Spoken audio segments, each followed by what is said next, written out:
Pois bem, voltando aqui para entendermos essas duas figuras no que diz respeito a essa classificação de quando o contribuinte, quanto à repercussão financeira, econômica, o tributo é direto ou indireto. Quando o meu contribuinte ou responsável tributário é o sujeito de direito e, de fato, eu tenho um tributo quanto à repercussão econômica ou financeira direto. Quando, por sua vez, o meu sujeito passivo de fato, ou seja, aquele que de fato desembolsa o recurso para recolher ao cofre, não é o sujeito passivo de direito, mas de fato, Aline, isso é possível no plano do direito, juridicamente, não. Mas no plano dos fatos, sim. E é por isso que a gente diz que a repercussão financeira do tributo, ela é o quê? Transferível. Explica isso, pelo amor de Deus, porque já é muito complexo no que diz respeito a sujeito passivo, né? Quando é contribuinte, quando é responsável tributário. E agora aparece esse terceiro elemento. Vamos entender. Primeira informação que você precisa guardar aqui, quando eu falo em repercussão financeira do tributo. Os tributos aptos a produzirem, a permitirem, a autorizarem repercussão financeira são aqueles que incidem na cadeia de consumo por sua excelência. E porque o ordenamento assim o autoriza, tá? Cadeia de consumo. Quando você vai, por exemplo, a um médico, né, e você pede a nota fiscal, e ele te diz que a consulta com nota fiscal é X e sem nota fiscal é Y, isso daí tem a ver com o imposto de renda dele, porque ele estará oferindo renda. E o imposto de renda não é um tributo da cadeia de consumo por sua excelência. Isso daqui pode ser, Aline, o ordenamento autoriza? Não, não pode. Mas qual é a questão? Eu estou apresentando a vocês o imposto de renda porque ele não é um tributo que incide na cadeia de consumo por excelência e assim produz a repercussão financeira, mas podemos observar o fenômeno em outras espécies tributárias que não sejam aquelas que incidam na cadeia de consumo, como, por exemplo, o ICMS. O ICMS é um tributo que, por excelência, incide na cadeia de consumo e, assim sendo, produz a chamada repercussão financeira ou econômica.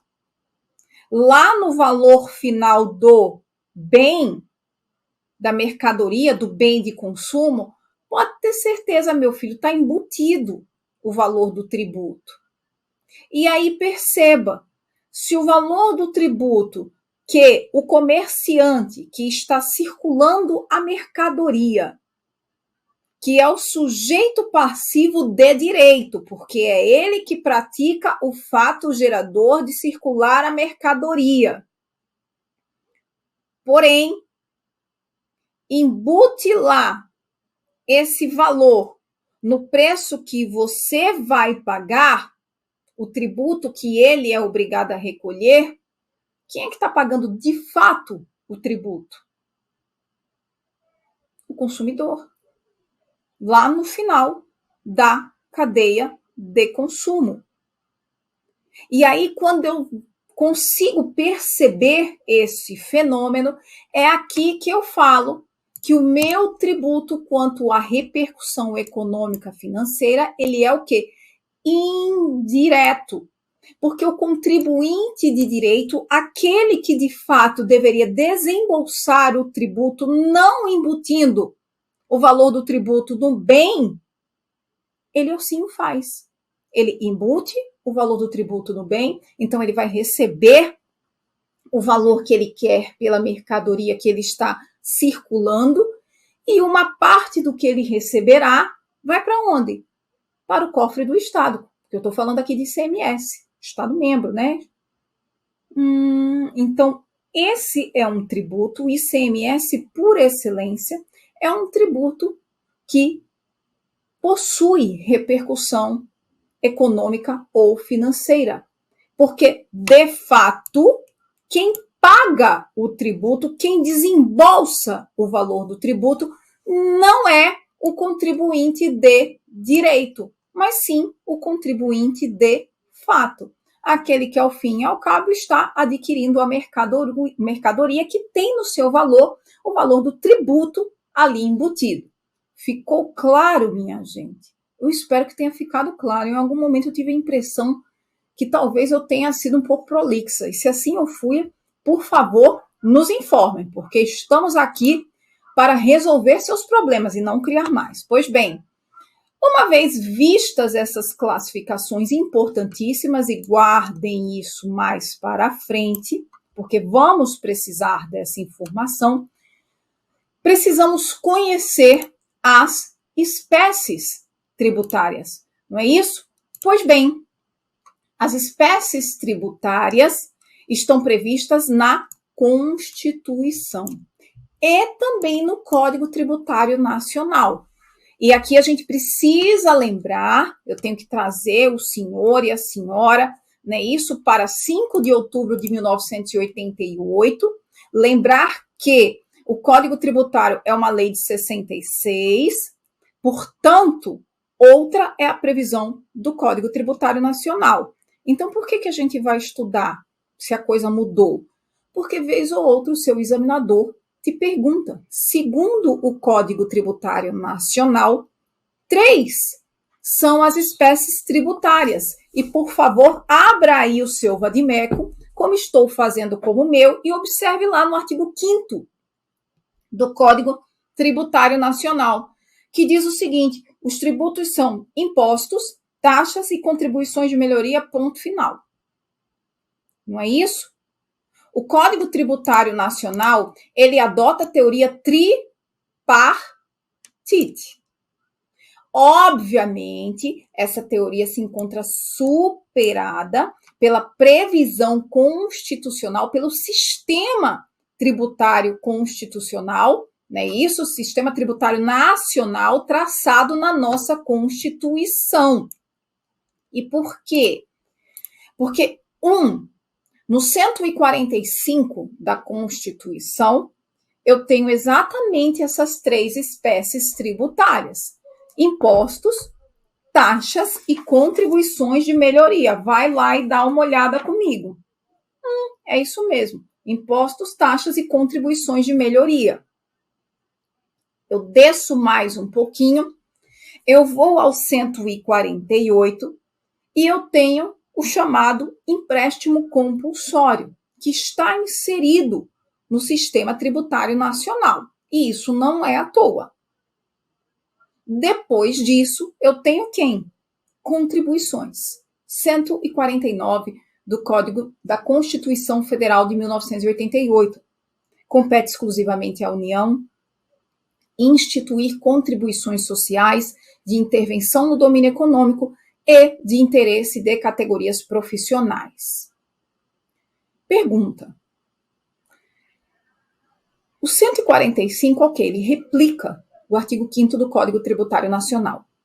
O 148 e o 149 foram inseridos lá no capítulo 1 de título 6, que trata da tributação e do orçamento, né, que traz o sistema tributário nacional. Apenas por isso e somente por isso, empréstimo compulsório e contribuições, e aqui de forma geral do 149, bem como as do 149A, e agora 156 não, reserva que está bem tranquila, imposto, né? Mas apenas aqui, 148, 149 e 149A.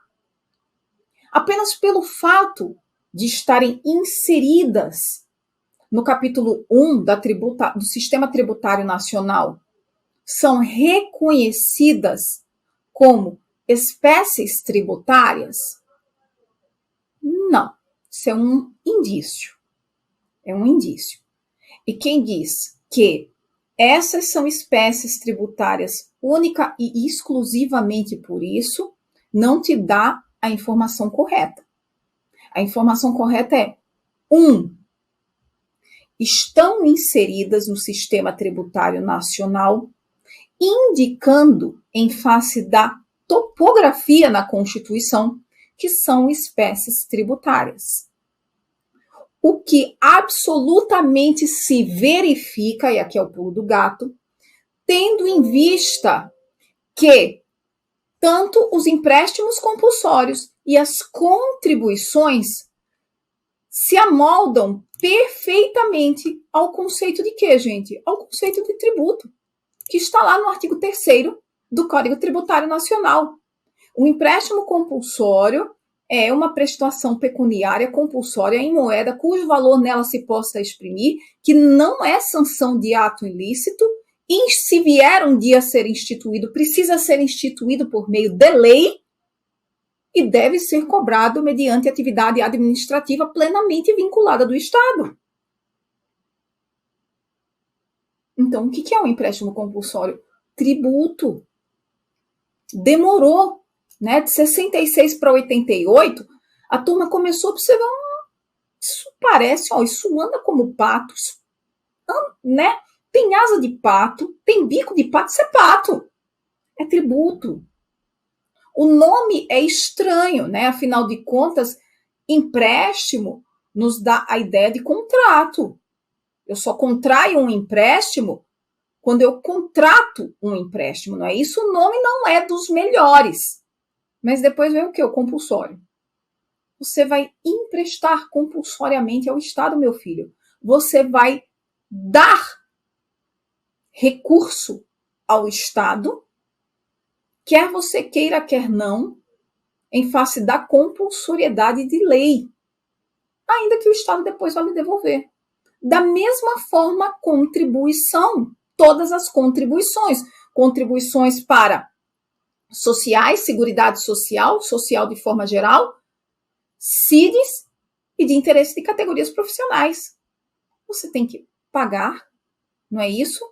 É uma prestação pecuniária, tudo isso se paga em dinheiro, em moeda ou cujo valor nela se possa exprimir, que não é sanção, nenhuma contribuição social, CID ou de categoria profissional é sanção, tem que ser instituída em lei, e todas são, as que atualmente existem no nosso sistema, cobradas mediante atividade administrativa plenamente vinculada. Então, na realidade, essas espécies tributárias são espécies tributárias em face da própria natureza jurídica da cobrança, que se amolda perfeitamente ao conceito de tributo e, atento a isso, o Constituinte de 88 foi lá e colocou no cantinho certinho da Constituição Federal de 1988.